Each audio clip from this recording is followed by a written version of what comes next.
So we're sitting here, and Mary, you've just taken your kids to school. You've been trying to get them to school, but they keep coming back. What is the issue? The issue is that I don't have the school fees, the money they want. This is Mary. She's a former sex worker in Kenya. She's speaking with the Post Nairobi correspondent, Catherine Horold. They're talking about her current financial situation and why she doesn't have enough money to pay school fees for her kids. I don't have a job right now, so I have to struggle here and there to find the school fees. But the issue here is money. She lives in the capital, Nairobi, and Catherine says that until recently, Mary had been working in HIV outreach in her community. She's one of the people that has been trying to change things for the better. She has been trying to educate her community about the dangers and about the treatment, how to protect yourselves, what to do, how to live positively. That's what she calls it.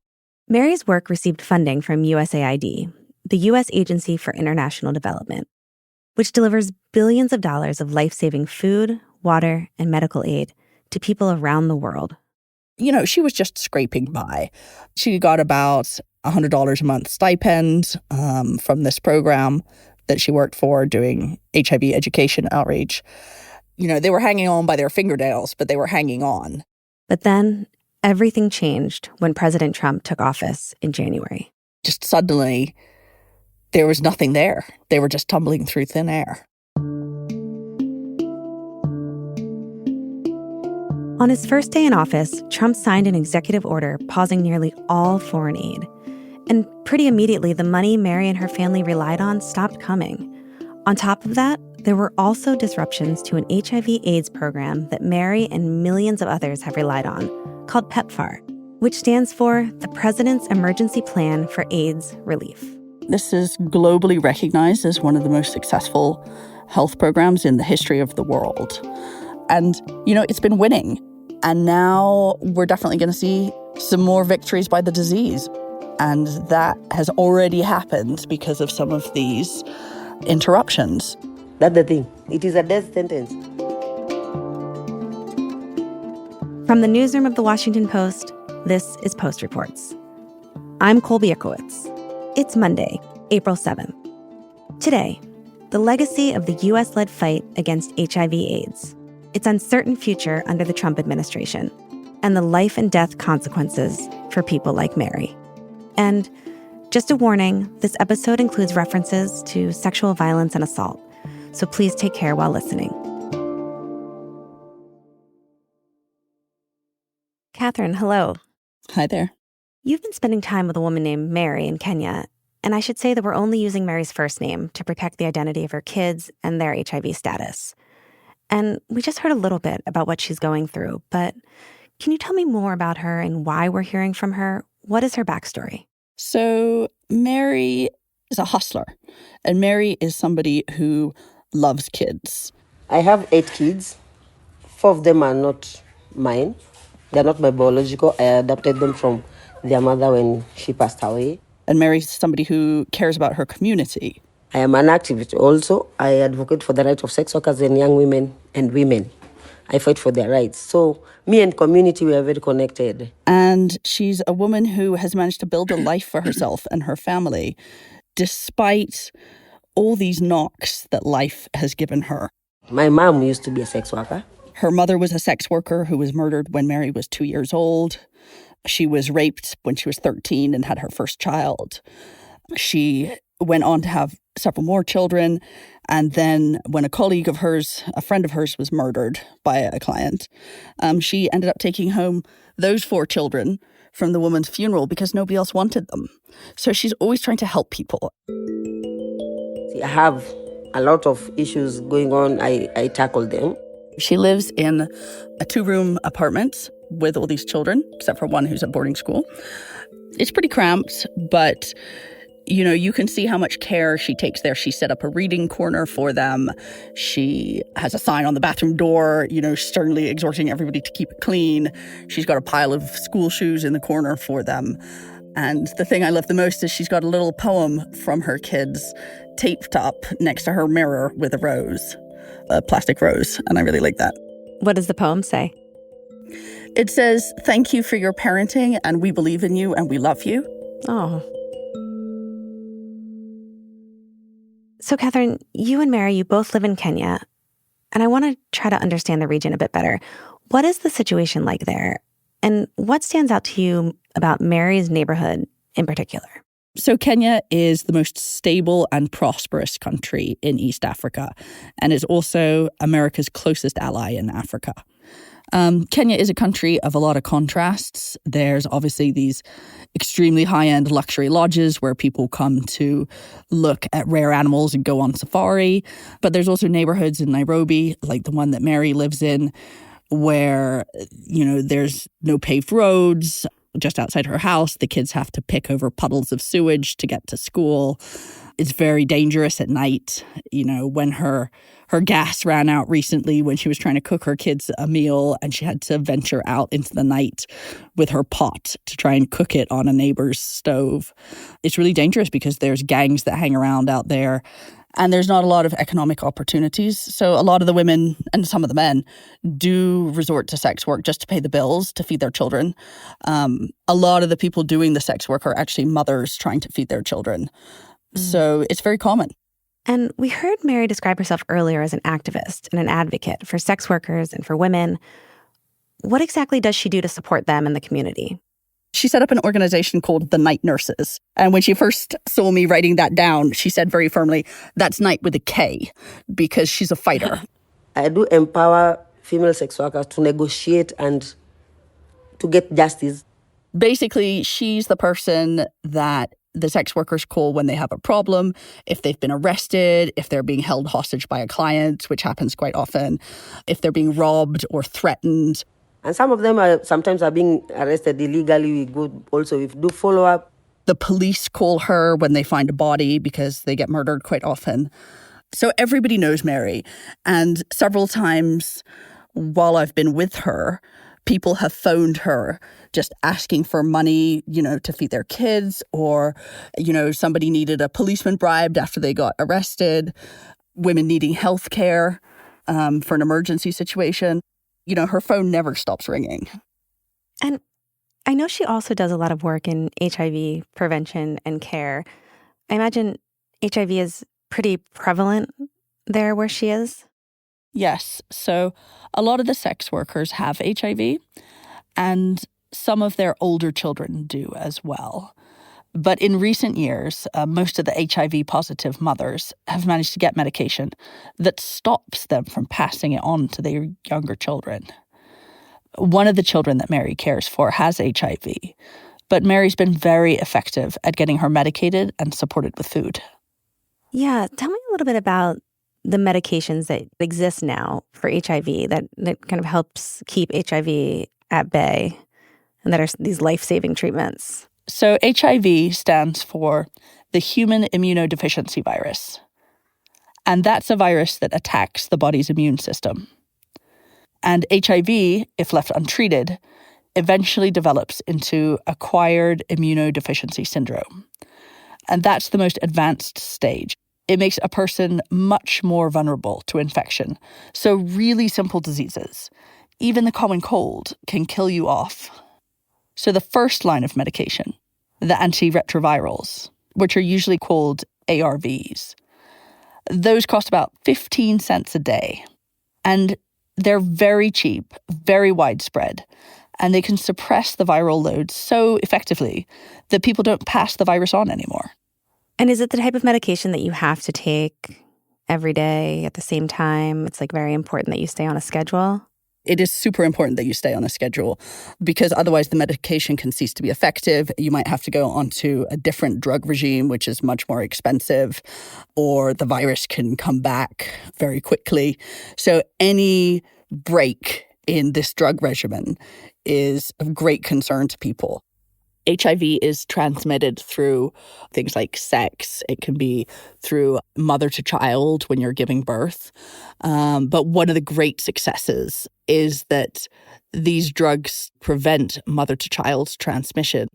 And so that means if you're pregnant and you're HIV positive, they can give you drugs so that your baby can be born healthy.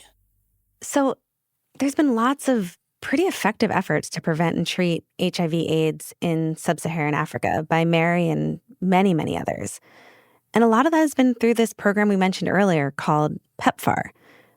How did that get started? I mean, around the year 2000, you had a generation of people that were dying, and so many more were infected. But when PEPFAR was created, this immediately started driving down deaths. The U.S. launched PEPFAR in 2003. It was the President's Emergency Plan for AIDS Relief. And that was the single largest public health initiative by any nation in the world aimed at a disease. Seldom has history offered a greater opportunity to do so much for so many. It was a bipartisan program that was introduced by George W. Bush. This comprehensive plan will prevent 7 million new AIDS infections, treat at least 2 million people with life-extending drugs, and provide humane care for millions of people suffering from AIDS and for children orphaned by AIDS. And he really drove it forward. And he called it a work of mercy. And that's really what it has been.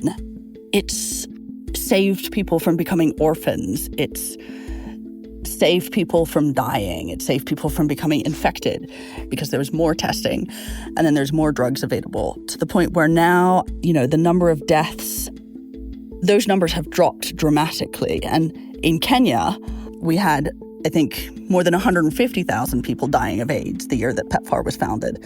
And then by 2023, that had dropped down to 20,000 deaths. So you've seen this program have an enormous impact. And one of the most amazing things is that the increases in testing and treatment were driving down death and infection rates so low, to the point where HIV could be eliminated as a public health threat for most of the world by 2030. So yes, Wow. There would still be people dying. There would still be people being infected. But really, they were getting towards, they were aiming towards 95% of people detected and 95% of people on treatment. And when you reach that point, you've really got the disease under control.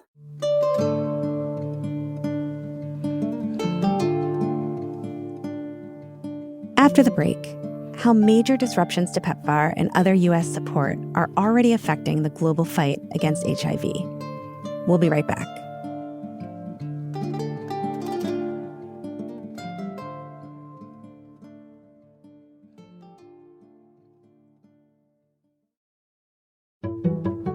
I'm Robin Gavon, and I'm the senior critic at large for The Washington Post. I write about politics and race and the arts. There's so much information and misinformation coming at people. And for me, a critic's job is to really cut through that and attempt to direct people towards what is of value. Subscribers are definitely the most engaged, and they're the ones that I feel like I'm most often having a conversation with. People who are really engaged in our culture and engaged in civic life in a way that can be really transformative. When you subscribe to The Washington Post, you support this kind of journalism. Learn more at subscribe.washingtonpost.com. I'm Robin Gavon, and I'm one of the people behind the Post. So, Catherine, this all brings us to the current moment. President Trump takes office and issues a series of directives that upend foreign aid, including an executive order within hours of taking office. What exactly did that order do, and what was the thinking behind it? So that executive order put a 90-day freeze on nearly all global aid, including PEPFAR. And President Trump said that the reason for that freeze was they wanted to make sure that American taxpayers' money was being spent properly. And there were a lot of allegations that were made that were never really substantiated or turned out to be completely false. Like this allegation that the USAID spent $50 million on condoms in Gaza. We identified and stopped $50 million being sent to Gaza to buy condoms for Hamas. $50 million. And you know what's happened to them? They've used them as a method of making bombs.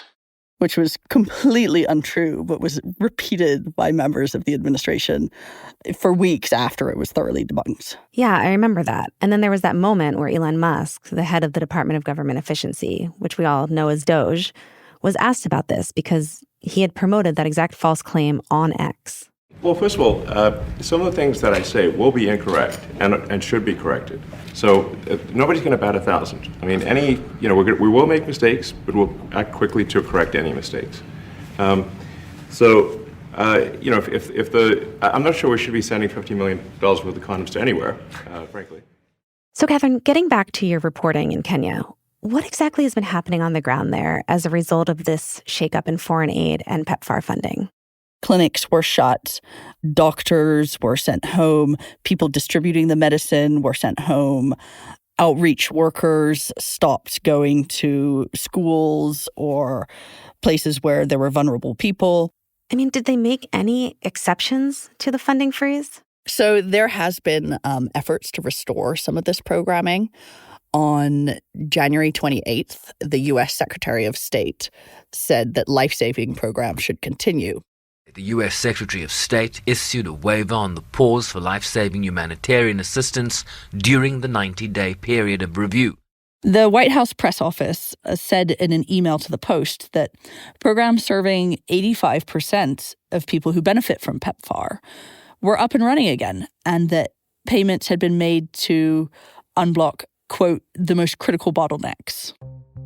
But that's not what my reporting found.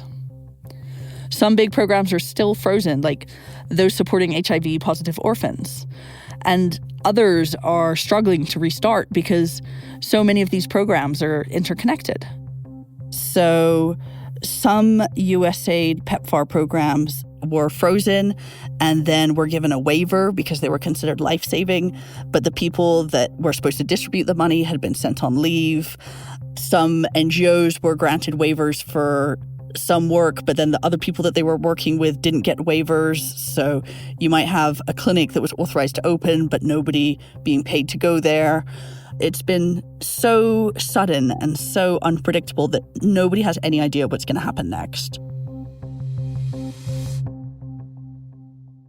Okay, so let me make sure I'm understanding. So first, the Trump administration froze nearly all foreign aid. Then Secretary of State Marco Rubio issues some exemptions, including for certain HIV and AIDS work. But even when some of that funding was in theory restored, there was so much damage to the other parts of the system that it was basically already paralyzed. The problem was by then the payment mechanism had been dismantled. So while you might be granted a waiver to continue your work that would exempt you from this funding freeze, there was no way to pay you. There was so much confusion over their implementation. Sometimes you might get a waiver, for example, to open a clinic, but not one to pay the staff that were supposed to be coming there or provide the medicine. It's a bit like putting an axe through the bottom of a boat and then saying, well, you're welcome to use this boat to cross the river. It just doesn't really work like that. You're going to sink halfway across. And unfortunately, that's what was really happening. So, Catherine, let's go back to Mary. What has changed for her since the Trump administration put the freeze on this funding? Well, most of her income came from doing this outreach to vulnerable communities. All of us, we were told not to go back to work, so we are not working. It just stops there. So obviously her income stream has been cut. She can't pay the rent. She's been in hiding for the landlord for the last 2 months. Her kids have been thrown out of school because she can't pay their school fees. I've walked with her to school in the mornings and seen the teachers turn them away. She is struggling to feed them. You know, she might be able to make a meal just of porridge sometimes. And the HIV positive girl that she cares for has really been struggling because she's scared of dying. So is she not on her medications currently? Is she able to take them? So she is on her medications, but if you're used to getting 3 months of medication and then suddenly, with no warning, they tell you... Now she was given 1 month. Now it is like a death sentence to the children and the women who are taking ARVs. The Americans have stopped funding this program and you can only have a month. And then you get down to your last couple of days. You might be scared, and I know that they have been scared, that if you go to the clinic for your refill, that refill isn't going to be there. Because this was so completely sudden that there's been no opportunity for the government to plan and get extra funds to cover this kind of medication. Nobody knows how much that they actually have left. That sounds like a harrowing situation to be in for Mary. I think it's particularly scary for her because she's always really done her best to protect her children. And this is something that she can't protect them from. And she's gone around, from clinic to clinic, trying to wheedle or beg or cajole doctors into giving her extra pills. It is a tough situation because when you're going to other facilities to seek for the medication, they are telling you they are not welcoming people, other new people. They have all refused because of this nationwide directive to kind of ration the medicine for now. Her 15-year-old daughter is at boarding school across the country, and she had to send her with only 1 month's worth of medicine, which obviously was running out. And so the girl stopped concentrating in class. Her teacher, who was the only one who knew her status, called Mary and said, your daughter isn't doing any work now, and she says she's afraid of dying. So Mary had to find a way to get her some pills in Nairobi. And then how did you send it? With a bus. So that's more extra money. Yes, you have to. Yeah, you have to pay. And she managed to send them to her on a bus, which was an extra cost. But she had to confide in another teacher at the school. She didn't want the girl's status to be disclosed. There's a lot of stigma around HIV. And that teacher told other teachers. And one day when the girl was not concentrating in class, one of her teachers said to her in front of her entire class. The teacher called her and she was not hearing the teacher calling her name. So she just said, "Why aren't you concentrating? Are you thinking about your HIV medication?" in front of all the other students. And it is so harmful. So now all the people in her school know about this. The classroom, of course, now the school, I believe, because gossiping is allowed. Wow. So now everybody knows her status, and she's totally devastated. Because everybody knows now you are living positive, you're going to die next. Yeah, God. So the situation that Mary's facing, how common is this across Kenya? Have you been talking with other people who are also facing these similar challenges? Yes, unfortunately, so many parents and children are facing these kinds of challenges. I went with Mary to a clinic in her neighborhood, and we met a couple of ladies there. One, her name was Florence, and she was the cleaner there. And she and her eldest daughter are HIV positive because when her eldest daughter was born, she didn't get that medication that stops you from passing it on to your babies. Her three youngest are HIV negative. And she said her eldest daughter had been trying to comfort her by saying, Mom, I know things are really tough right now and you've lost your job, but at least, if I die, you won't have to pay for food for me or for school fees. So you won't have to worry about that. And that's how she's trying to comfort her mom. I can't imagine as a mom, hearing your child say that. She started to cry when she was saying that. And then she was saying, and what can I tell her? I can't tell her it's going to be okay because I don't know if it's going to be okay or not. And this woman is still turning up to clean the clinic for free. She's been there for the last 2 months, cleaning the clinic for free, just to kind of get away from her kids and get a little bit of a headspace. And nobody's paying her, and she doesn't have anything to bring home for food. So what are some of these women doing now? Are they doing anything to make money? Well, some of them are trying to go back to what they know best, which is sex work. I met this lovely lady called Tams in a clinic with Mary. I told her that I'm HIV positive. And she asked us not to use her full name because there's still a lot of stigma about living with HIV in Kenya. And she didn't want to be identified, and she didn't want her children to be identified as well. She's 37. My work was dealing with the community. Like a field officer, I was talking with the ladies and people who are living with the HIV. My work was mobilizing them to pick the drugs, yeah. So how is your situation right now? My situation right now, I had a lot of stress. My situation now is not good. I don't know if I will survive. She said that she had tried to go back to sex work and she couldn't get a client. And then she couldn't go back home because she couldn't face her children to tell them that she had nothing to feed them. If these clinics aren't there, if people like Tams and Mary can't do the outreach that they've been doing, are we expecting to see the rates of HIV increase again? So there has been some modeling by UNAIDS that shows if all PEPFAR funding is cut, that the death rate will spike higher than it was 20 years ago, that it will be the worst it has ever been in terms of deaths and infections. Oh. It's active in 55 countries around the world. It supplies life-saving medicine to more than 20 million people right now, including 560,000 children. So if PEPFAR was permanently halted, UNAIDS estimates that there would be an additional 6.3 million AIDS-related deaths, 3.4 million AIDS orphans, 350,000 new HIV infections among children, and 8.7 million new adult infections by 2029. So that's just in the next 4 years. It doesn't look like all PEPFAR funding is going to be cut. So hopefully, we won't see it go that high, but we know certainly that it is going to jump. Now, how far it's going to jump, we just don't know.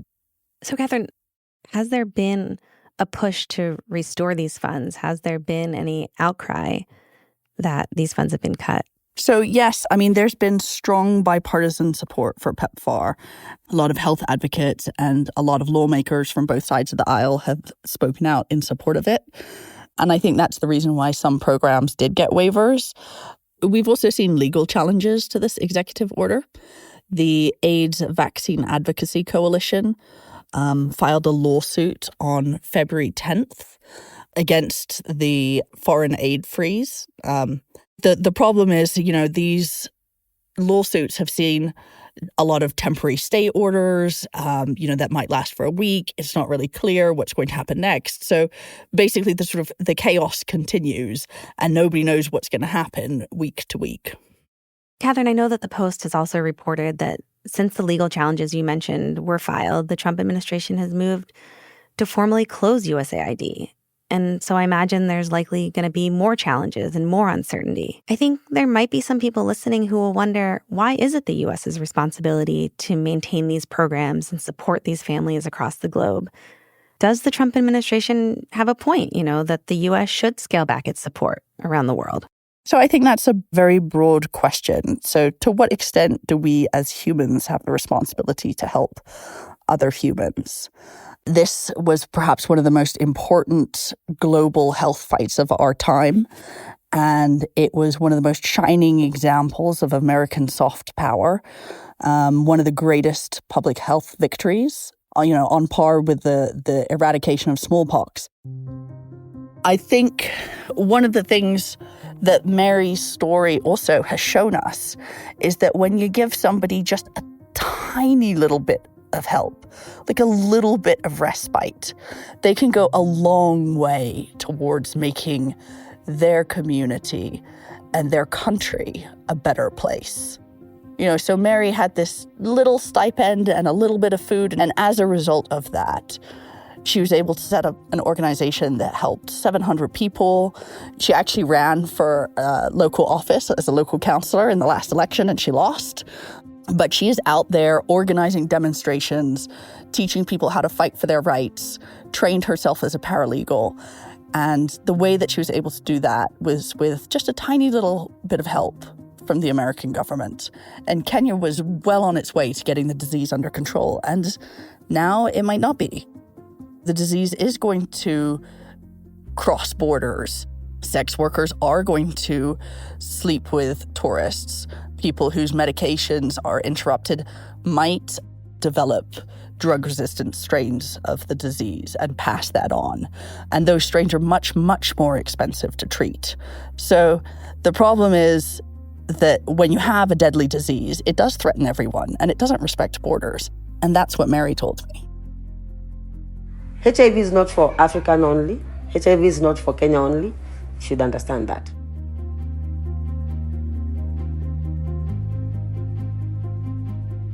Catherine, thank you so much for joining us. Thank you. Catherine Horold is the Nairobi correspondent for The Post. That's it for Post Reports. Thanks for listening. If you're looking for the latest updates on the big news of the day, check out our morning news briefing, The 7. We bring you the 7 stories you need to know about every weekday morning by 7 a.m. You can listen to it wherever you listen to podcasts. Today's show was produced by Alana Gordon. It was mixed by Sean Carter and edited by Lucy Perkins. Thanks also to Jesse Mesner-Hage and Jen Amer. I'm Colby Ickowitz. We'll be back tomorrow with more stories from The Washington Post.